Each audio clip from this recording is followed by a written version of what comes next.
This episode is brought to you by InVeedHemp.com. Inveed has been my choice for my CBD needs for almost a year now, and I can't begin to tell you how it has improved my life. They come in 3 formulas: Clarity, Relief, and Relax. I take a Clarity drop in the morning with my coffee to get me focused, then a drop of Relief for my aches and pains and inflammation after a run or a workout. Then I do a drop of the Relax before I go to bed to help me sleep. I've gotten some of the best sleep that I've had in years, and now with my Whoop band, my recovery band, I can prove it.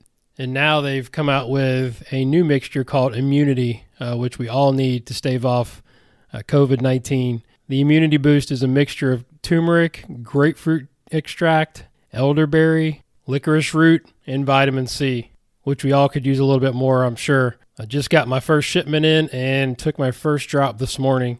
They come in drops, which is my choice, a tincture, roll-ons for those aches and pains, and then also gummies, which I think a lot of people out there use the gummies.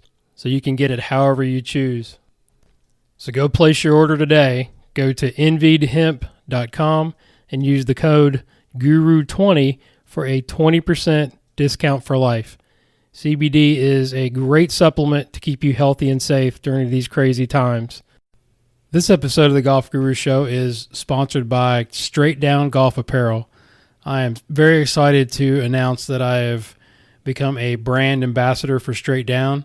Thank you so much for Mike Rowley and the team for inviting me into this family, and I am very excited to start to share the mission that I feel very strongly about.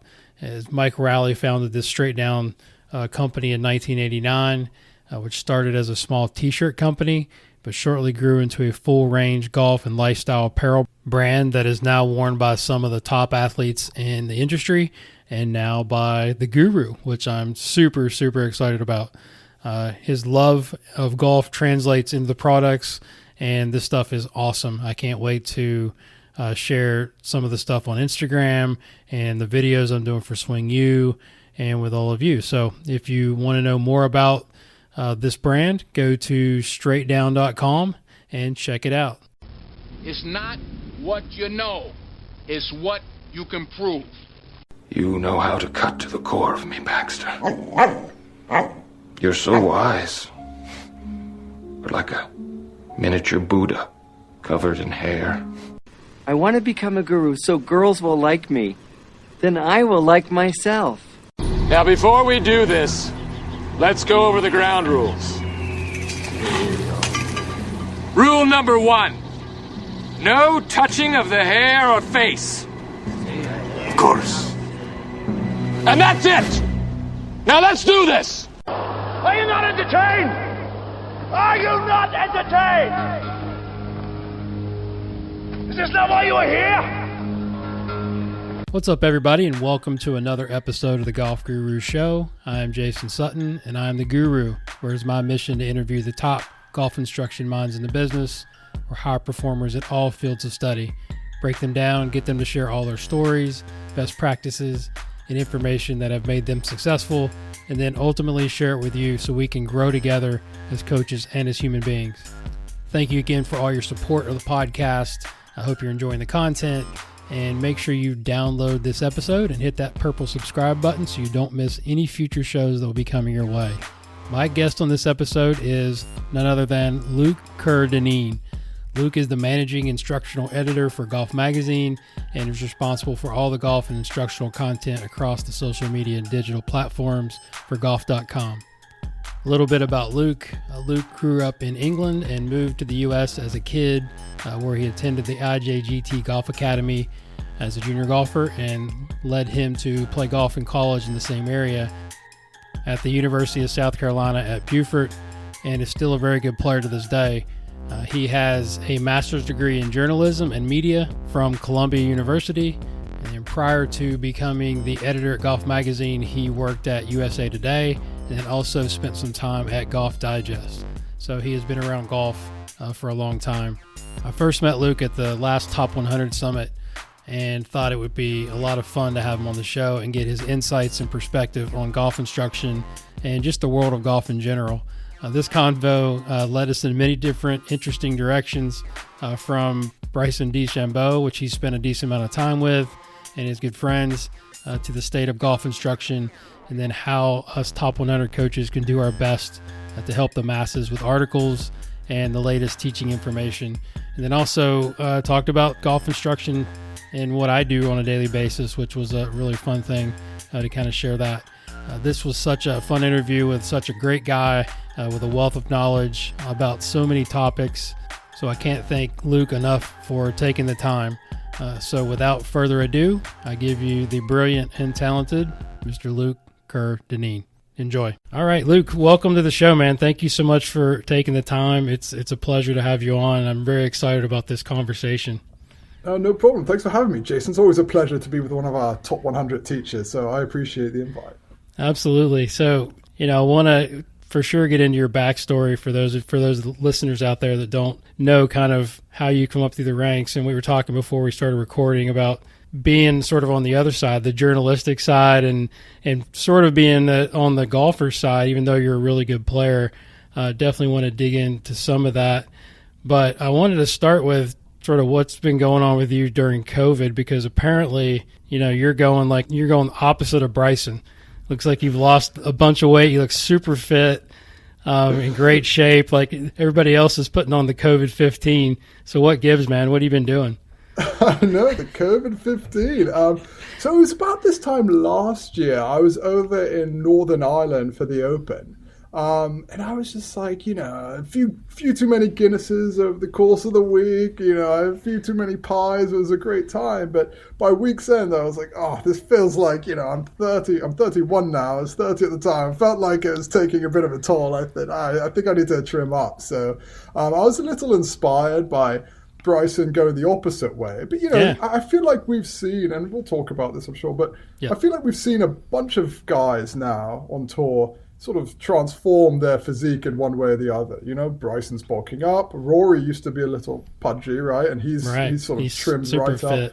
Yeah. Super fit. We've seen Jason Duffner do stuff like this. More recently, we've seen a bunch of guys. But anyway, so I was like, I'm gonna try to monitor my eating. So I didn't really. I hate working out. Like I'm really bad at it. I just can't stand it. I did it when I was a college golfer because sort of had to. But I basically it was all dietary changes for me. I just tried to cut down on carbs, try to limit portion sizes, trying to eat a little more protein, and then tried to get my 10,000 steps in. And so over the course of 8 months, I shed 40 pounds. And wow. I'm at a weight that I'm happy with now. I'm sort of mid 160s, and I started my journey at 211. But yeah, that's incredible. Thanks. Yeah, I feel great. My clubhead speed's taking a hit though. This is something I was about to say. How's that affecting your golf swing? Negatively, Jason. Negatively is how it's affecting. When you're not working out and you lose weight, like you will lose speed. I can personally attest that. Losing some muscle mass there. Yeah, all my ground reaction forces just aren't as severe anymore. It's bad news bears. Yeah. Oh no. So have you gotten to play some golf since the sort of so-called lockdown? I mean, tell us how have you been spending your time since you're not eating apparently? I'm not eating. So I'm based in Stamford, Connecticut, which is just north of New York City. So thankfully we missed the worst of the lockdown and everything. And I have been able to get out there and play some golf. But I mean, I've actually played less golf this summer than I had previous summers. Partly because golf courses are for all good reasons, right? Golf courses are so busy. Everybody's getting out there. There's a bunch of new players. So I've hit the range, about once a week or so, especially with my wife, who's a new golfer. But in terms of playing, my rounds down over the year are actually down because the courses around me are so busy. But that's, I'm not complaining. That's great for the game, great for people.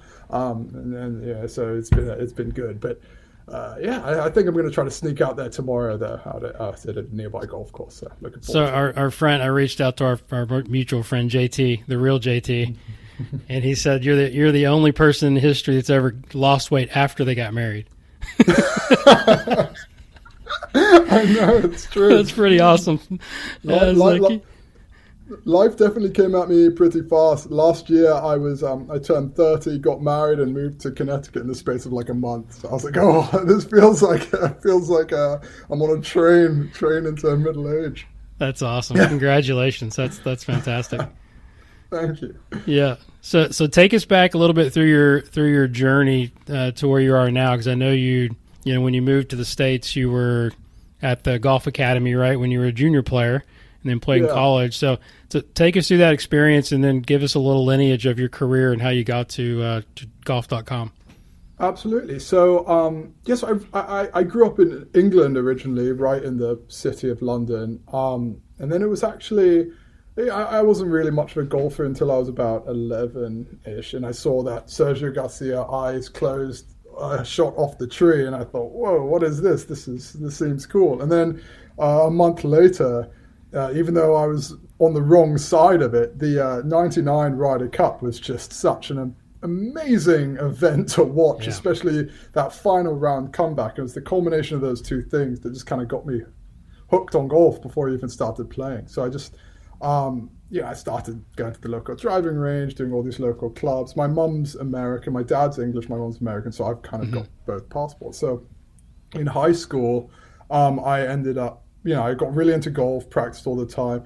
I ended up coming over to go to the International Junior Golf Academy down in Hilton Head, South Carolina. One of your fellow top 100 teachers, Gary Gilchrist, was was in charge at the time. So I was down. I was down there all through high school, down in Hilton Head. Absolutely loved the area, loved the South, the sunshine, all that good stuff. So I decided to stick around for college to go. I played college golf at the University of South Carolina, Beaufort, it's an NAIA school, but we got to number one in the nation over there when I was there. But I was like very much a bit part player, and it was during. Hey, I'm an NAIA product as well, so we're brothers in that way. Yeah, we're brothers in that way. Hey, there's some good players came out of that division. Yeah, some like legitimately good players. It was definitely one of those where like I was never good enough to be like a proper D1 player. But when I started looking down the ranks at like lower ranked D1 schools, D2 schools, D3 schools, NAIA, you sort of realize that they're all about the same in terms of level. There are any number of, like, we played in D1 tournaments, and so did we. More than held our own. So it was really like it became about where do I want to go to school. But it was in college when I realized that I'm not good enough to be a professional golfer, and I'm not even sure if that's what I wanted anymore. I started becoming interested in all sorts of stuff, and journalism obviously being the big one. I became an editor of my student newspaper. I was going to say that was one of my questions, is like, when did you first sort of have an interest in writing or the journalism part, and was that something that you aspired to do? And obviously you went to Columbia after that, but was there a class in college or a professor in college that inspired you? Yeah, like Professor Duffy was my college journalism professor, and he really kind of got the spark going a little bit. I'd always been interested in like sports writing and journalists and in all that stuff just as a consumer. And then when I started actually like learning about the just media, and especially at the time, and still, there was so many changes that were undergoing it, right? Like the traditional newspaper model was getting completely blown up, and everything was changing. Facebook was coming along, Twitter was coming along, and just completely suddenly, as an exile, or not as an exile, as an expatriate Englishman in America, suddenly I had access to all the stuff that I wanted access to that I couldn't have before, because it was all stuck in newspaper pages in England, and now I could follow all my favorite writers on Twitter, and it was just like a really exciting thing. So I just got hooked on it in college. Ended up applying, worked a bunch of a few internships, first at USA Today and the second at Newsweek and the Daily Beast. I was on the international politics desk there as an intern, and that's what brought me up to New York. So I ended up coming up to New York for graduate school at Columbia University's journalism school, and I've been in New York ever since. After I got my master's degree in journalism, I went and worked for Golf Digest. I was there for 3 years, and got to work with so many great people over there. I mean, Golf Digest is such a great brand. I know Matt Rudy. You're good friends Matt with him, Rudy, I know. Yeah, good friends with Matt, and like Yeah. a real like inspiration to me in terms of how to like model, how to model a career in terms of like he just does so many things well, and then all the guys over there, frankly, I'm still friends with them all. I love that brand, grew up reading it, I still read it, and I'm so grateful for getting my foot in the door via Golf Digest.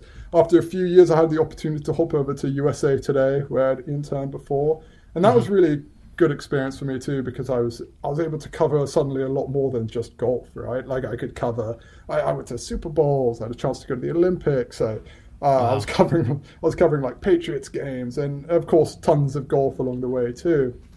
And then back in I was there till 2018, I believe. Late 2018. Howard Milstein, who's the owner of Golf Magazine and Golf.com, had just bought the brand. And, after everything sort of settled down, he was like, all right, let's build out this team. Let's like try to turn this vision of what I want this brand to be into a reality. And so one of the people I used to work with over at Golf Digest, Ashley Mayo, brought me in to sort of oversee all the first the instruction stuff, and now all the sort of general game improvement stuff and all the service journalism. And I've been here ever since, and it's been so much fun. I've learned so much along the way, and I think we're doing a bunch of really exciting and cool things, and obviously getting to know all the top 100 teachers more deeply, which was always something that I wanted to do in terms of like, I've been a golf swing nerd my entire life, so being able to actually like get my hands in it fully has been really exciting and a lot of fun for me. Yeah, and definitely like you're privy to all the instructors now, the best in the world. And that one this was just a top of the head question was, have you ever given a golf lesson? And how did it go? Like, and it's like all the information you have now at your fingertips. You have the information, but hopefully you have an idea of like how difficult it is on our side sometimes to convey that to the average player. So there are like two things, Jason, that I don't. I've been basically teaching my wife to play golf. Oh my, that's a huge mistake. I got to tell you. it's high stakes. Let me just save your marriage right now, bro. Yeah, it is high stakes indeed. I also am the default swing coach, not by choice, around the office. People just like I get swings popped into my email without even asking. They're like, oh, I need something. I can imagine. Yeah, I mean, you're the guy. Like they think you're going to know everything, right? They think I'm going to know everything, but I do not know everything. And yeah, to me, I guess, Jason, like, how do you guys deal with? You have all this information. Mm-hmm. It is so hard to know which bits of information to give at the right time, because that to me is something that totally trips me up as not a swing coach. Right. If I see someone doing something, I'm like, well, it could be this, or it could be that, or it could be this, or it could be that, and suddenly they just are totally lost. And that's my question to you, I guess. Like, how do you filter that in your own mind? That's a $1 million question. As I always say, there's no certification for experience, right? So it's a culmination of making a lot of mistakes as a young coach and figuring out what doesn't work, and sort of putting those back, filing those back in your mind of, things that I'm not going to do again. But it's, as I always tell my staff, it's like golf instruction is a moving target because we're dealing with individuals. We're not dealing with robots, right? So we're dealing with people with different personalities and different, limitations of how they can move. And so it's up to us as coaches to figure all that stuff out. We're kind of like a detective. So my answer is I ask a lot more questions than I used to, and then take a lot more time before I do figure out where I'm going to start, get a lot more data, get a lot more information that's going to help me to not make that mistake of starting the wrong place. But I mean, again, there's always multiple solutions to the same problem. And how we get there, as you know, is all the teachers don't teach exactly the same way. It's an interesting deal. I mean, it's like you almost have to just come watch, right? And you're like, okay, why'd you start there? I'm like, well, I saw this. So we're all sort of, as everybody, asking me, like our students are like, when you watch golf or when you're like watching people on the range, are you just picking apart their swings. I'm like, yeah, it's kind of like breathing, right? It's just to us, that's just kind of it's innate as long as we've been doing it.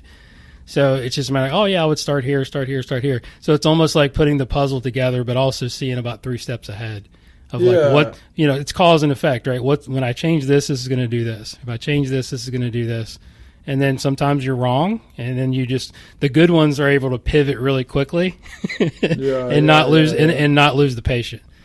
Yeah, that makes, and that to me too is like something that I've just learning and talking to you and like so many other top 100 teachers, is that it's given me a real appreciation for that there is no, it's like, this is quite difficult, I can imagine, to convey to students, but the truth is like all of it works and all of it doesn't work depending on how it's all matched up. At least that's like that from my media perspective, that seems to be how it is, right? That like the reason why all these golf swings can coexist on the PGA Tour is not because there's one thing that ties them together. There's like lots of different things, and they're all getting matched up, and it's just about finding those matchups. It is, and it I've got 2 superstars that work for me, watching them evolve, and then all the mentors and people that have helped me along the way.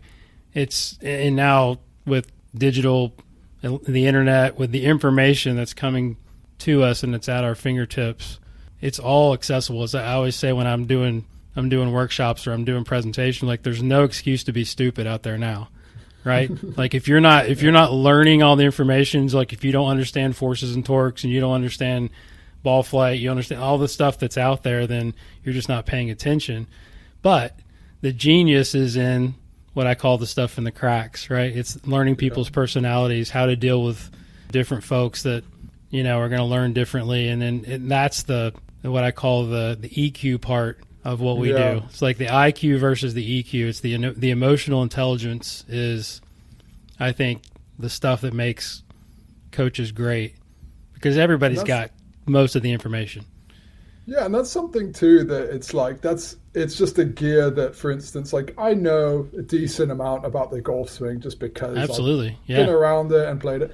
But like when somebody's in front of me asking for advice that I'm not equipped to give, and like they start hitting, I'm like, I don't know, like your grip looks a bit strong, and they weaken it and they start hitting it terrible, and they just whip around to me and like, what's happening? I'm just like so not ready to be able to tell them like what is, I don't know, I thought your grip was too strong, now it looks fine, and I don't know why you're hitting it terribly. Like I don't know who you want me to tell you. I just don't know how you guys, that must happen to you on an hourly, daily basis, right? Like it really one is. bad shot and it's like, what's happening? Yeah, and it's just seeing a lot of golf swings and dealing with a lot of people and giving thousands and thousands and thousands of lessons, and it's you can't just put one formula on it and go, well, this is why we're really good. It's a culmination of a lot of things that go into it, but it's just a lot of hard work and a lot of research and a lot of, again, just getting in the trenches and sort of, like I say, paying attention. When you start making mistakes more than one time, then you better not do it again, or you're going to lose clients. It's like it's not easy. It's not as easy as a good coach makes it look when somebody comes and watches us teach, and we, the golf lesson goes well and everybody's happy. There's plenty of times when it happens on the other side, like you said. Like absolutely. This guy's pissed. and it really, that's when like that's like when the coaching of it all comes through, right? Exactly right. You're not quite, it's very much, you're like helping somebody through a process. You're not just saying like, hey, fix this one specific thing. It's like 100%. Very much, it's a team effort. Yeah, it's a team effort, and that's what we try to convey when we're starting to work with somebody that's really serious about getting better.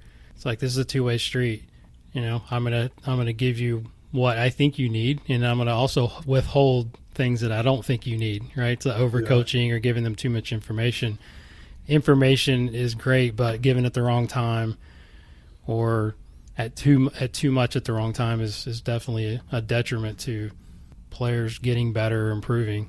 Yeah, I can imagine it's overcoaching. I can imagine that's a trap a lot of younger coaches fall into, overcoaching, just because absolutely. It's like you kind of need that trial and error process of like having a lesson go south. You need that a few times in order to be able to course correct. Absolutely. Yeah, and that's really why I started this podcast, was to kind of give back to young coaches and all coaches out there and just share information, right? So I mean that's what we're, I think, trying to do. At least I am. I'm very grateful for the people that have helped me along the way, and then the success that I've had. So I want to definitely pass it on and say make golf instruction better, when I leave than it was when I found it. It's awesome. Yeah. So how, and we can kind of dive into that topic a little bit. I've got several topics that I want to get your opinion on, but since you've been in the journalism and now kind of it's social media / digital age space, right? Like as you said, the magazine's not probably as popular as maybe even the online piece. Like, how has it changed over the years, like with instruction?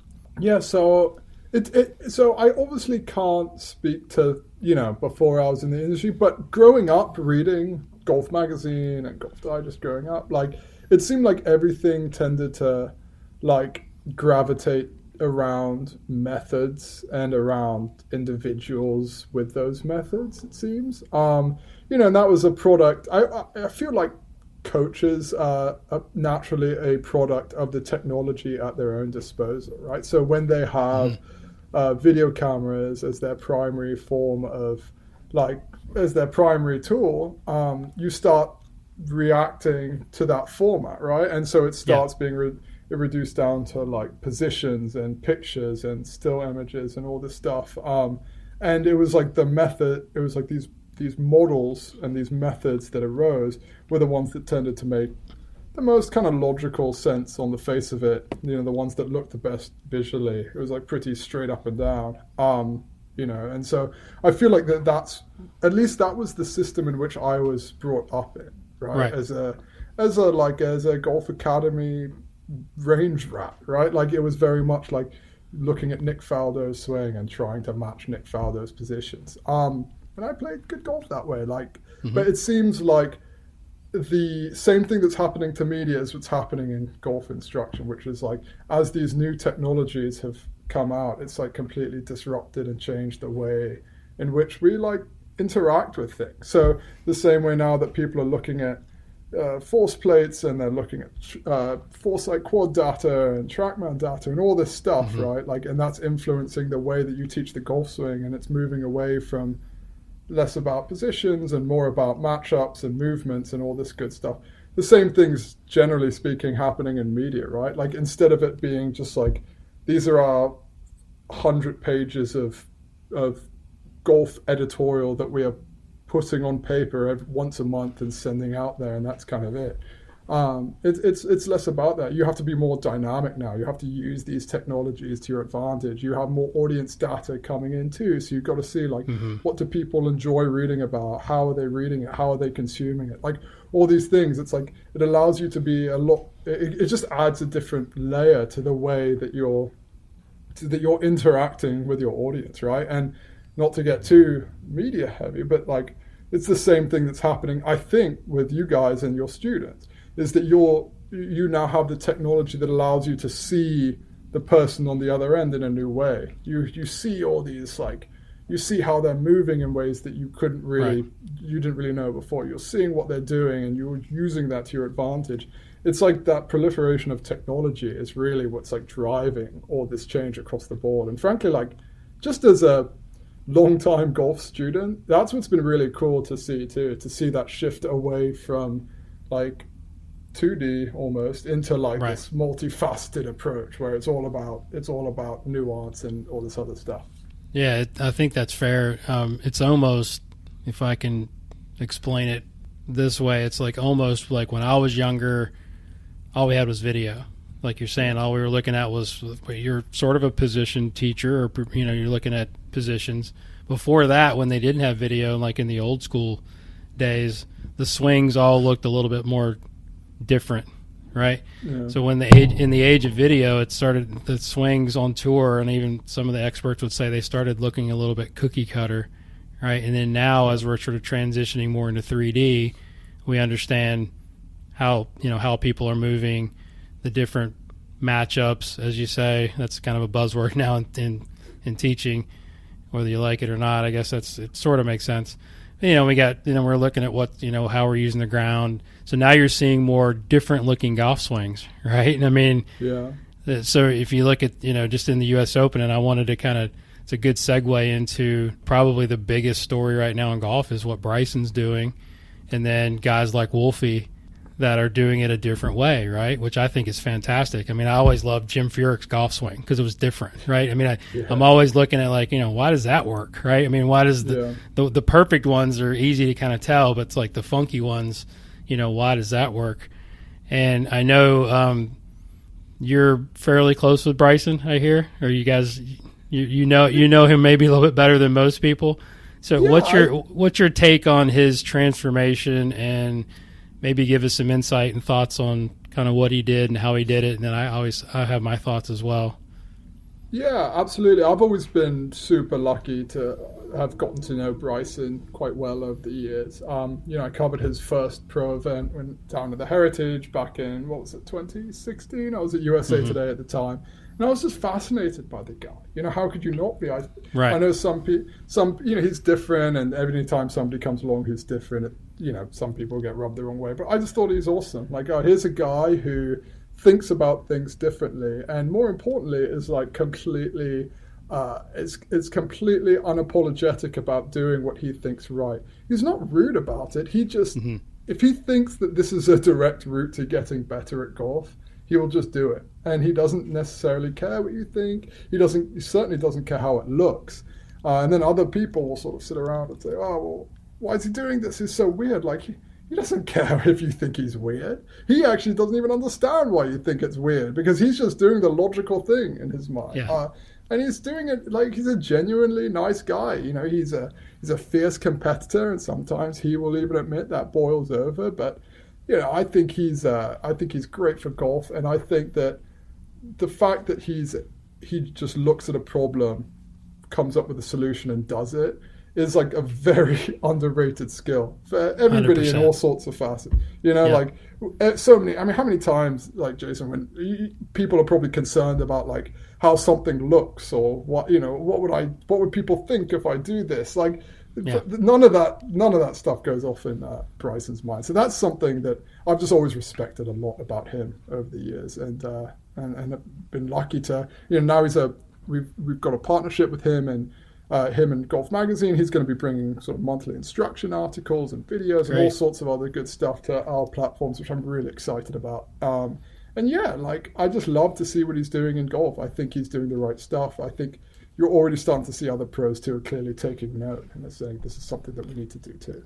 Yeah, it'll be interesting. We were talking about this last week. I did a podcast with my staff, and we were talking about some golf subjects, and I said the interesting thing will be whether anybody follows suit, right? Is he going to change? Is he going to change other people? Like some guys, some little skinny guys, are they going to try to put on 50 pounds and see if they can bomb it, or are they just going to kind of let him go until he goes too far? Because I think the only thing that can stop that guy right now is either injury, or if he just like takes it a little bit too far and it maybe comes back to bite him. Because the thing that I love about what he's doing and what he talks about is he's not afraid to fail, right? And he's not afraid to make mistakes, because that's how we learn and that's how we get better. And obviously he's got an incredible team around him. My buddy Chris Como is one of the smartest guys in our industry, and so I know they're doing it the right way. Any insight on, like, do you remember talking to him when he said, "Hey, I'm going to do this"? Because I remember him putting it on Instagram. He's like, "All right, this is what I'm going to do." Of course, everybody maybe has a plan. Anything that you could share with us about how they were going to go about it? I kind of know a little bit, but it'd be interesting if you have any insights on the inside scoop. So the two things that I just learned is like it's all to him revolved around like Augusta. It's like, how do I win at Augusta? How do I win at Augusta? He's just really, really, really wants to win the Masters. And I think he took an honest look at his major record, and he looked at his game and he said, what am I missing? Like, what's the missing ingredient that's like going to prevent me from winning at Augusta? So that's when he sort of came to the conclusion, like, I need to hit the ball further. And when you want to hit the ball further, the logical thing to do is to gain some weight, right? And at the end of the day, mass is mass. It should be muscle, but like if there's some fat in there too, like, and you're using it correctly and you have the enough muscle to be able to push it around, like, cool. There've been some great home run hitters who aren't, who don't have more than 0% body fat, right? Mm-hmm. So I think that was like the big motivating factor for him in terms of like, how can he take his game to the next level? And then in terms of how he did it, like, I know he just has this one precondition of his, which is like, he's like obsessed with end ranges of motion. End range of motion, yeah. Yeah, he wants to use these, like, he calls them anatomical governors. I don't know if he's using the term correctly. I barely understand what it means. But basically, like, he wants to, like, put his joints in a way in which they can't move anymore, right? Like, if I rotate my elbow fully to the left and I keep it there, it's not possible for it to go any more left. So he's basically, like, as long as that, like, arm structure, as long as he keeps his arms, like, firm and straight and locked, he feels like he can control the rotation of the club face. And if he can control that, then it's like, that's the only precondition I'm going to set. I'm going to swing as hard as possible. That's why you've seen him, like, he shifts more off the ball than he used to. His stance is wider. He's, like, lifting his left heel. He's driving more. But the arm, the upper body, like, structure of his arms is staying exactly the same. So I think that was always something that at the moment at least, is something that he's not going to change. And it was this motivation to do better in the majors, which is why he came to this decision. Yeah, I think, what he did at the U.S. Open was great because, I mean, I think the average golfer, and you've probably gotten this feedback from, the general public, is it was just distance, and it really wasn't. It was more like the strategy that he uses. I mean, working with, Decade and Scott Fawcett and understanding, the advantage of, hitting it in the rough from 100 yards, and then, most of the guys are back there hitting irons in the rough. I mean, he's going to win.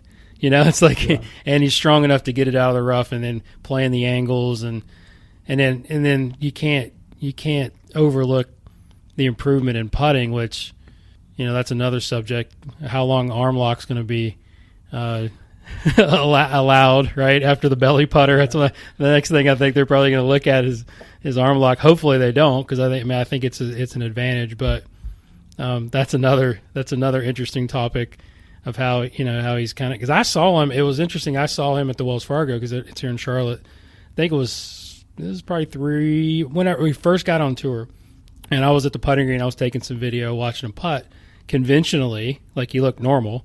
Yeah. And I thought, man, it looks pretty solid.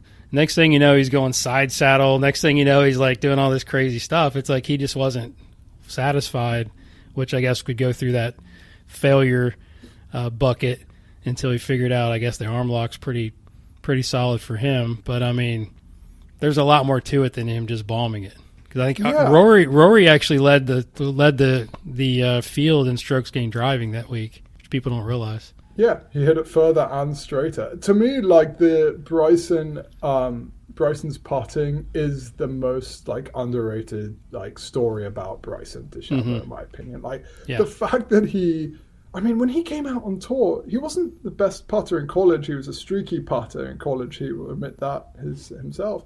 But when he came out on tour, it was putting that was holding him back. He was, like, really struggling on the green. Remember, he was side saddled for a bit too, and it was really, he started winning on tour when he fixed his putting, and, like, it was because of this new method, the arm lock, but also just the way he reads greens, the way he measures his stroke, the way he syncs himself up.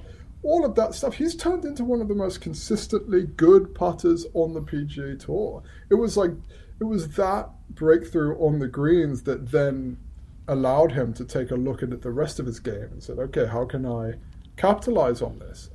Because really, he sorted out his accuracy first from tee to green, then he sorted out his putting, and now he's adding his power. It's not like he's been training to be a long drive guy his whole life. That's the interesting thing. He's sorted out, he's sort of worked from the green backwards in many ways, and I think that it's a really underappreciated thing how good of a putter he is now, and he is legitimately good.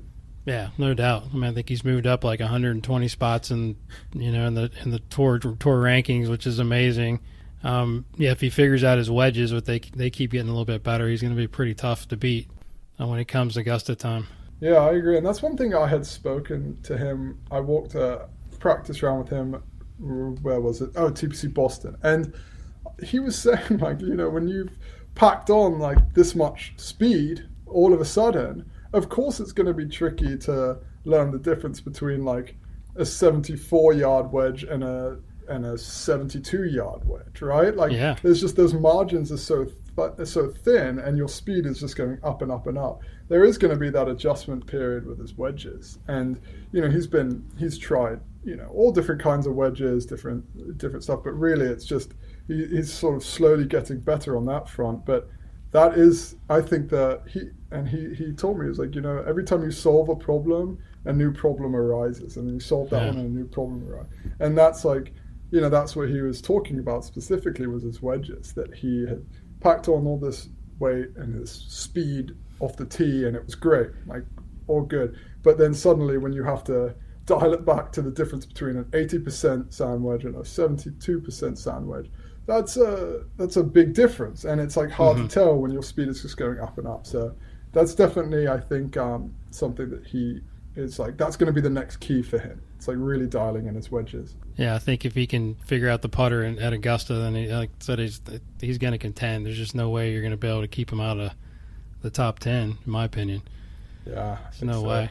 So what do you think, like, what are other top stories in golf, would you say, in the last year?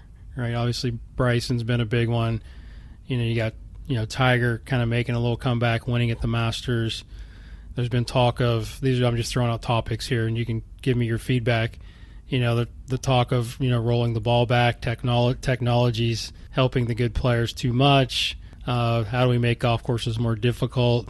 I mean, what do you think is some of the biggest topics of golf in the last year? So I think like I think this all the Bryson stuff has definitely seemed to like fuel the fire of this like distance debate, right? Where it's like golf used to be different. It didn't always used to be this way. I obviously don't know firsthand, but you know, it does seem like that's a bit of a red herring, because I look back on stories of Bobby Jones, and they talked about Bobby Jones's booming drives off the tee, and wow, how powerful. And then, you know, Hogan was a great pound-for-pound hitter, and slamming Sammy Snead, and then all of a sudden Jack Nicklaus came along, who's probably the best power player ever, and Tiger Woods lapped the field because he was powerful. It was like, there have been powerful players. Greg Norman was like probably the best driver of the golf ball ever, arguably, and he was so dominant during the 80s. Like, I don't know if it always used to be different. It probably did, right? Like, I don't, but I do think there's been a slight short shrift on the, like, distance used to not matter side of the argument, when like it clearly always mattered. I mean, like, well, they didn't have the stats back in those days too. Now we can dig into shot link data, and they're like, oh wow, the longest drivers are winning more money over the straightest drivers. That's kind of where it started.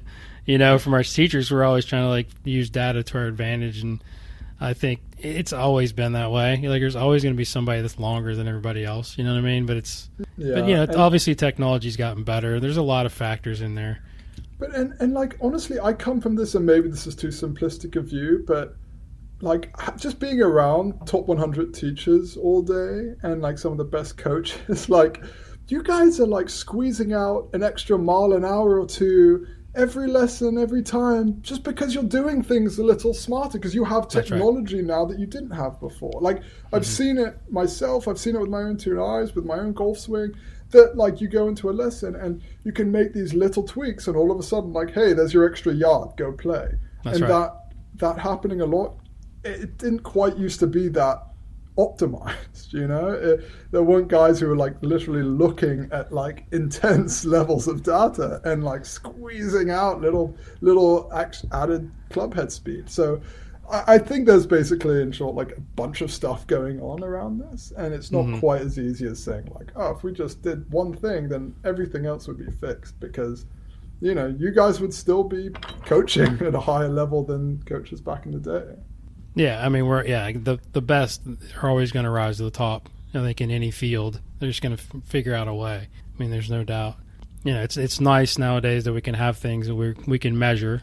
As you could say, we measure, don't guess anymore. So it's tough to not know exactly what's going on. But again, the genius coaches are the ones that can make the right decisions and, like I said, figure out the right avenues to go for that player, which I think is huge. So what do you think? Anything else that's on the horizon you think coming up? I mean, obviously the Masters is going to be a little bit different in the fall. Like, what do you expect? And you got to talk about Tiger, right? I mean, everybody's kind of figure out what's going to happen with him. What are your thoughts on that? Yeah, that's going to be my other top story. Is that I truly have no idea what the rest of Tiger Woods' career is going to look like. I just don't know. I know what I want it to look like. I want him to win. I want him to win 4 more majors. That's right. it would be awesome. But yeah, I did not think he was going to win another major before he did. Right, it was so overwhelming when he actually did tap in that was fight. crazy. It's still amazing to me that happened. Yeah. And he does seem to I don't know. I hope I eat my words. I hope I'm wrong. It does seem like this Bryson stuff is going to lead to other guys chasing distance even more intensely, and that might be a bit of a step too far for a Tiger Woods who's been ailing. His back has been a little spotty at best, and it doesn't mean he won't compete. It doesn't mean he can't win majors again. I hope he does. I feel like for him to be consistently winning a bunch every time for him to be winning once a season, for instance, seems like a bit of a stretch at this point. The amount, just because he can't play as much and he can't. So I don't know. I hope I'm wrong. So, but that's just I guess a long-winded way of saying I don't expect him to contend at the Masters. He'll make the cut. He'll be in and around the top 10, I reckon. But in terms of seriously contending, I don't reckon that's going to happen. I actually think Bryson, he's coming in with so much hype. I don't know if he's going to win the Masters. I think he's going to be in contention, but in order to win the Masters, you don't just need to hit the ball far. You need to putt well, which is what he did at Winged Foot. You need to scramble well. You need to do all this stuff. I would love to see DJ get another major, I guess. I think that guy's such a talent, and I don't know. I'd like to see Rory get one, obviously, but I feel like, I'd like to see DJ run up the major total a little bit, because I feel like when we look back on his resume right now, it's it would be a shame if he only ended with 1 major, I guess is what I'm trying to say. I'd like to see him win it'd be a 3, 4, 5 major guy. Yeah, we saw, when he's at it's interesting that we talk about being consistent, air quotes, that the golfers always ask us, we want to be more consistent. I'm like, well, do you think DJ was consistent this year, right? I mean, he shot 80, and the next thing you know, he just goes on a tear, right? Shoots 30 under and just laps the field. I mean, just has some unbelievable golf for about 4, 5, 6 weeks, and then didn't play quite as good as at the Open. It's just not possible. Golf is really hard. Golf is really hard. I feel like being consistent is maybe an overrated thing in golf. 100%. We hate it as teachers. We hate that word. I'm telling you. Yeah, it's I don't know. You'll win your match if you go low. The way purses are structured on the PGA Tour, it's geared towards boom and bust almost a little bit, right? You kind of want to get hot and run the tables and shoot a score and win that. You have these good weeks, and sure, you have a bad week, but generally speaking, it seems like those volatile peaks and drops are actually, you'll probably end up making more money on tour that way. Your handicap will probably be a bit lower. It's more fun too. It's more fun getting hot and making a bunch of putts, and no matter what level you're at, shooting a good score rather than just kind of plodding around feeling like you can't break through whatever barrier you set for yourself. Yeah, it's just, but you look at that and then you'll see, Rory's famous for, shooting 65 and then turn around and shooting 75. It's how do you explain that? Well, golf is difficult, right? It's not every day, every day's a little bit different. Or if we feel different, our bodies doesn't move as well. We didn't get a good night's sleep. There's so many things that are involved with playing good golf every day. It just can't happen. So it's getting, and it's sort of leading me into kind of what you do now as far as putting out the information that we write as coaches, or we do as videos, for the average members, in a way that they can understand it is not easy.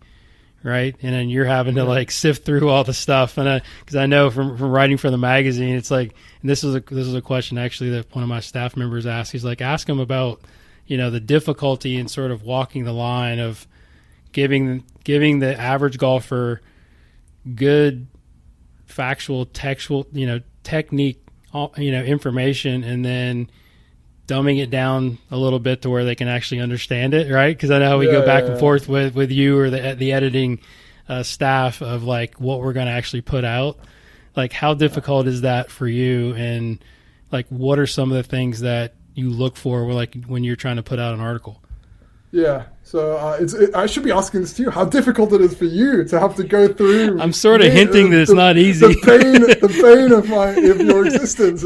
I've been doing this for a long time, and tell me it doesn't get any easier to like, one, come up with an original idea because every tip has been done, but two, writing it and the fact that I still need it to sound like me as a coach.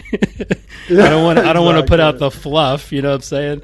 And then two, I want it to be understandable by the average golfer. And a follow-up question I before I forget is, I feel like with the internet and then, the information that is being put out that is good, and that's not all good, don't get me wrong, that the IQs of the golfers are higher nowadays than they used to be. Right? Yeah. I mean, I'm finding that even with my lesson tees, we can speak to them in a little bit more of a highly intellectual way, whether it's using anatomical terms or maybe high-level terms, and they understand it because they've been in the internet and they understand it, a little bit more than they used to. So it's a lot, I know, but you can. Yeah, no, it's all great though, and I think about this a lot. And I think if you talk to anybody, in any related field, they'll talk about this in terms of like, this is like the number one question, right? Like, the easiest way I can reduce it to like you and to any other teacher who may be listening who wants to get in Golf Magazine, I would say that, look, like, our audience, our like median reader is like a 12 to 14, 16 handicap, like loves playing golf, plays a bunch, doesn't take all that many lessons, every now and again when things go really south. But they play all the time, they're a member somewhere, and they just want to get a little better tomorrow because they've got a match coming up. That is our reader, right? Like, that is the person who comes to golf.com, who reads Golf Magazine. They have a coach they work generally, and they're just trying to get a little bit better tomorrow.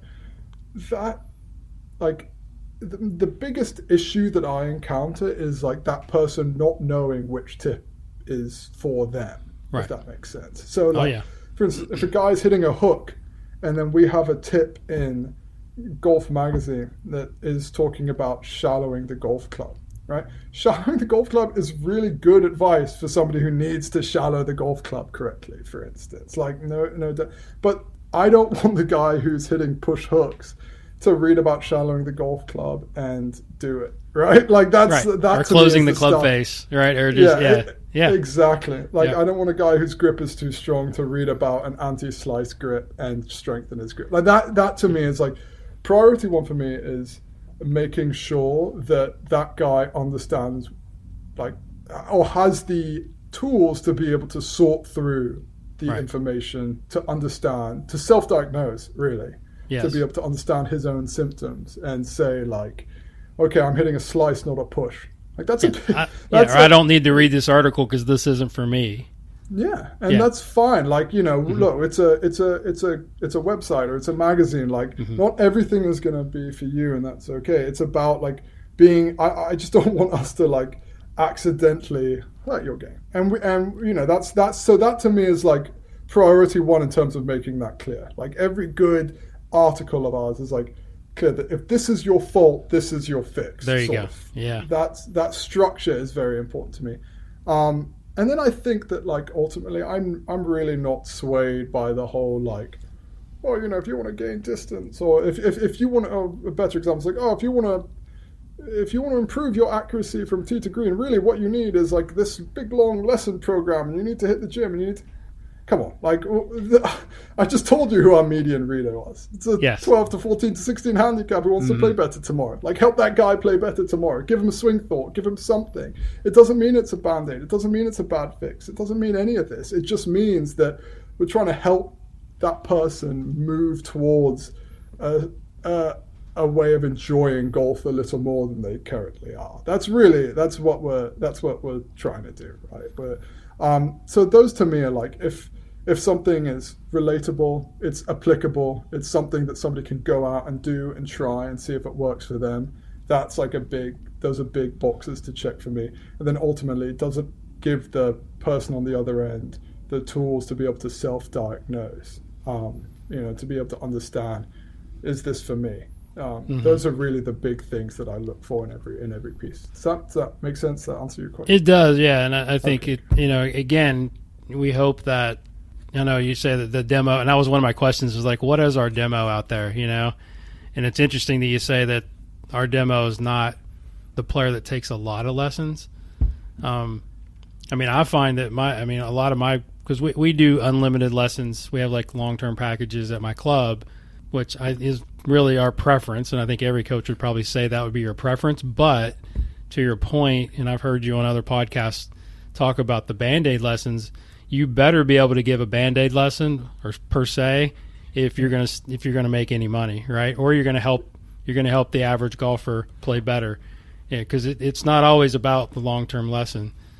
It could be, we get probably 50% of our lessons are the guy that comes in and says, hey, I just want to play better this Saturday in my group, or I want to play better next week in the club championship. How are you going to help me? Like, you're not going to tell them, well, you need a long-term package. You know what I'm saying? Like, it's just, I get it. And I think that's an important point. It's like, oh, well, what you really need is to get screened. Like, no, come on. Like, this is not what we're trying to do. Let me run you through these TPI screens, and you have to go see my trainer, and then come back, and then we'll see if we can get you playing better. We don't have time for that. And that to me is like, and look, like some guy, like there's a bunch of people who read us who take a bunch of lessons, work with a coach they love, and and they just read it because they're interested. But in many ways, it's about like helping provide a swing thought to somebody, because it's pretty second nature to people who play a lot of golf, right? Like, we tend to play best when we're focused on doing one thing in our golf swing, and then we can focus on playing the golf. Like, a lot of guys, that's what they turn to Golf Magazine and Golf Digest for, right? Some like applicable advice to them, or they're trying to problem solve something in their own game. And they work from 9 to 5 days a week, and they have their round on Saturday, and like, this is my round on Saturday. I want to play well. Like, help me play well. That's right. I don't think that it's great for golf to be able to say, like, well, it's kind of impossible to help you play well without committing to this big long thing. Like, no. Like, this is the situation we're dealing with here. Like, somebody wants to play well on Saturday, and he hits a slice, but he wants to manage it. Like, how? That's your profile. Go. Yeah. It doesn't mean that like it's going to be this like perfect, like tailor-made solution no matter what. But the beautiful thing about the internet is that we can now create a pathway where if somebody does want to engage deeper, if they do find a tip from a coach that they really like, they can go down that rabbit hole and follow them on Instagram, and they can go book lessons with them and watching them on YouTube and all this good stuff. Like, this stuff didn't used to exist. Now it does. Like, in many ways, like, we want to provide like a taste of what a teacher's offering, that may be able to help somebody, and then help fuel them to engage even deeper with that teacher, right? That's like the dream scenario, where somebody sees something they like, and they sort of they're a convert. They want to end up taking a lesson from you. Yeah, and that kind of brings us back to that original question: is like, how do you know where to start? Well, again, it's asking that question. What's your goal? The golf lesson is going to change significantly in how much information I give them and the plan that I give them based on that answer. Like, man, I just want to hit it a little bit less to the right so I can go play next week. Or, hey, I really would love to spend some time and commit this, XXX to the next 6 months and like get my handicap under 5. You're going to treat those people differently, and that's where expert coaches do. And that's when we know when to back off and give them something that, hey, this is, if I had to pick one thing, and I think that's where young coaches have to get really, really good, walk the line at your driving range and go, okay, what's one thing I could give that player that's going to help them immediately? Any top coach could do that. And that's really what we're trying to provide as far as like instructional articles really is like, but they have to, we want to be sort of that filter as well with our players coming to me going, hey, what do you think about this article? I'm like, that's fantastic, but that's the opposite of what you need because of your pattern or your bias, Yeah, exactly. And we've started adding little keys to our magazine and something to come on the website, which can help hopefully people self-diagnose, because that is like a big thing, right? Like being able to, and I think that is like, but that really is, again, like issue number one to me. But again, it's like the context here is just like so important. Like if somebody comes to me and says, Luke, I really want to become a scratch handicap, my advice to them would be like, go find a top 100 teacher and take a bunch of lessons. Like if that's not the median reader of ours, that's not what people are coming to the pages of Golf Magazine. People aren't dumb, right? Like they know if they really want to like break through these barriers, they need to go take lessons. They need to go take this seriously. They need to hit the gym. Like people understand that. They truly do. What the context we're working with is a lot of people don't understand why they keep slicing the golf ball. Like that's honestly like, why do I keep slicing the golf ball? I have a round on Friday and I can't stop slicing the golf ball. Like, what should I do? It's honestly like very simple. Some of these problems in that way, and there could be any number of reasons why this specific player may be slicing the golf ball. But we're helping. What we're trying to do is help provide information that can help them straighten it out in a hurry, right? Like give them some direction, right? Give them some direction so that golf is fun for them, because ultimately that's all we're trying to do, right? Like if like it's not good for anybody. It's not good for golf. It's not fun for the golfer. It's not good for Golf Magazine or you or anybody. If like somebody goes out and plays golf and doesn't have a good time and has no idea why they're not playing well or having a good time, like so that's honestly like the problem we're constantly trying to solve. We're trying to help them be able to like fix themselves, enjoy the game a little bit more, shoot slightly lower scores, and really like just have a little bit more fun out there. That's right. That's our jobs. That's our jobs, exactly. I love it. Cool, man. Well, thank you so much for your time. Like before we close, any topics or any questions that I haven't asked you that you would like to discuss? I mean, we've got plenty of time, but I don't want to keep you too long.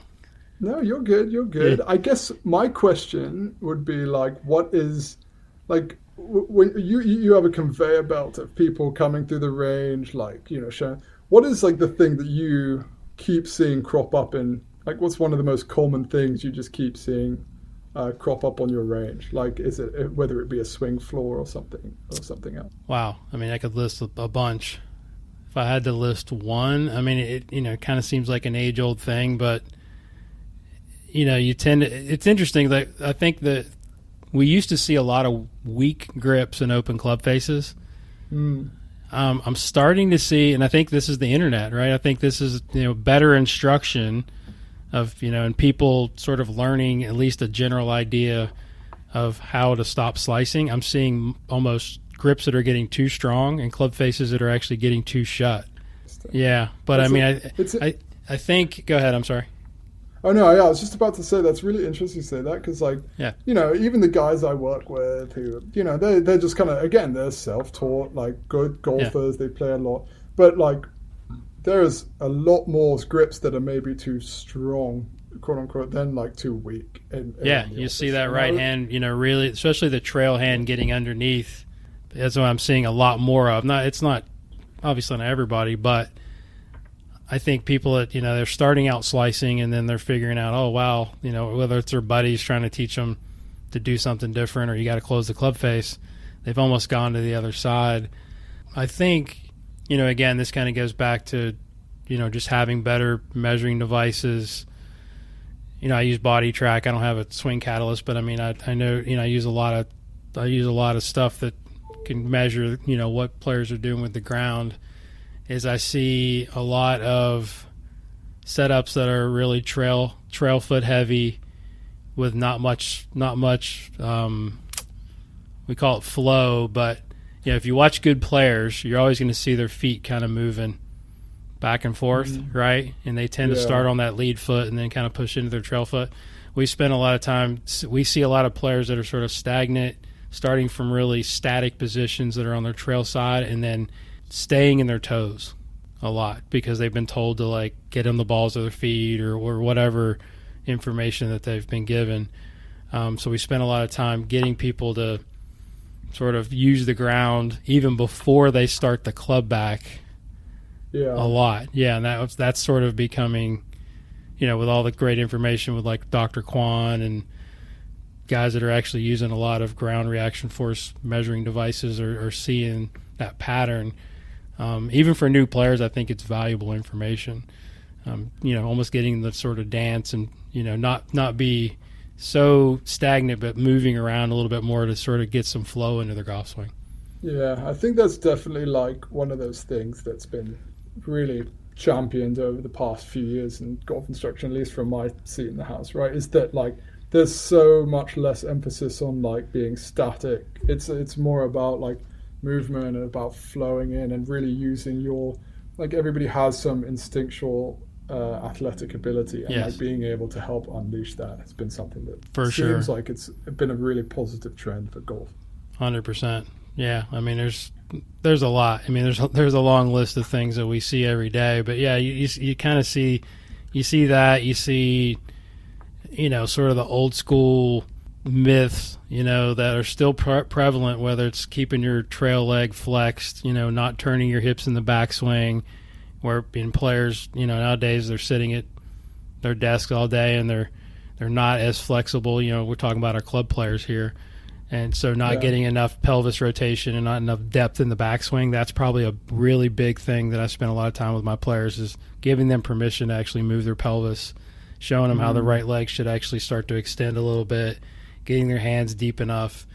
It's just stuff that's going to help them immediately, even if they do have a little bit of a hand path that goes out or a little bit of a come across move. We're just trying to get that slice to turn into a fade, or that hook to turn into a draw. It's just little things like that are really easy fixes, but a lot of times it shows up with how they're using the ground and they don't even realize it.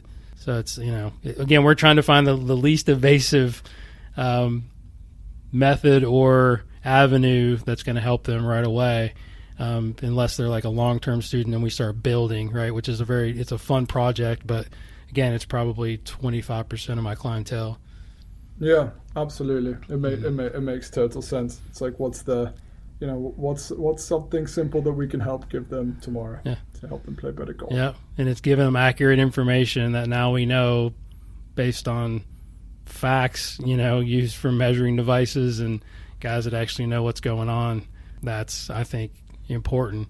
If we could only get some of the commentators on TV and the Golf Channel to to agree with some of this stuff and not continue to spew bad information out there, that would be good too. That's a whole nother topic. Those damn media types, Jason. I got you. I had to get that one in for you. That's all right. We'll anyway, keep working on it. This has been great fun, Jason. I appreciate it. Absolutely, man. Thank you so much for coming on, and let me know if I can do anything else for you, and I'm sure we'll be working together here real soon. Absolutely. Thanks again, Jason.